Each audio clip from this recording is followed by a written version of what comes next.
International Day for Countering Hate Speech. Merhrom called upon everyone to work together to combat hate speech for future generation. Zafar Ahmad Abdul Ghani writes, President of Merhrom, in conjunction with International Day for Countering Hate Speech on 18th of June 2024, Myanmar ethnic Rohingya human rights organization in Malaysia, Merhrom, called upon everyone to work together to combat hate speech and xenophobia for our future generation. Recognizing the dangerous and disastrous impacts of hate speech towards the victims and their families, community, society, state, and global society, we have no other option but to fight the hate speech.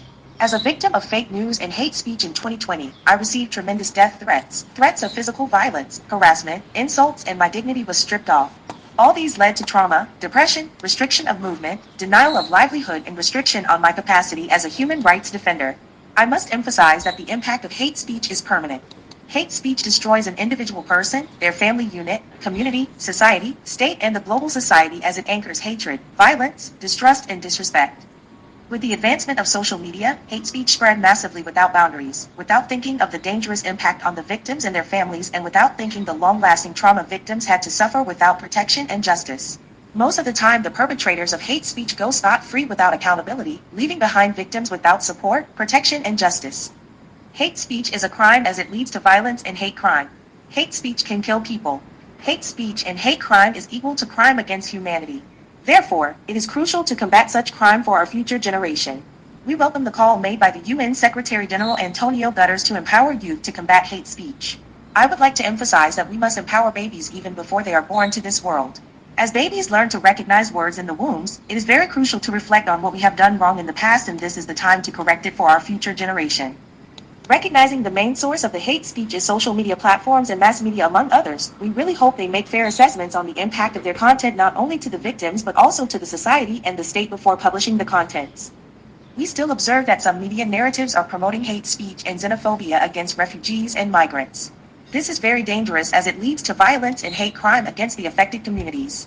I really hope the mass media will be more cautious of the impact of their articles on the vulnerable communities like refugees and migrants. Both mass media and social media platforms must be accountable for their content. Producing articles containing elements of hate speech and xenophobia does not help anyone and only leads to more hatred day by day. It is very stressful for everyone to live in this environment where there is no respect and trust between locals and migrant communities. Following hate speech and xenophobia, many refugees who fled war and genocide faced harassment, violence, and hate crime. Some refugees were evicted from their houses together with their family members. On June 4th, UN High Commissioner for Human Rights, Mr. Volker Turk made a remark that investment inflow would suffer if businesses don't respect human rights. This is one example of the impact of hate speech which impacted the economy of a country. Last year on June 8, 2023, the ASEAN Parliamentarians for Human Rights, APHR, in partnership with the Office of the Speaker of Malaysia's House of Representatives, Dewan Rakyat, has launched a toolkit for parliamentarians to promote counter-narrative to hate speech towards migrants and refugees in Malaysia. The launch was held in the Malaysian Parliament and attended by members of Parliament, MPs, the resident coordinator of the United Nations in Malaysia, ambassadors and representatives of foreign embassies in Malaysia, members of civil society, and media. This toolkit aims to empower Malaysian MPs to take action against hate speech towards migrants and refugees. The content of the toolkit is very good, very practical and informative.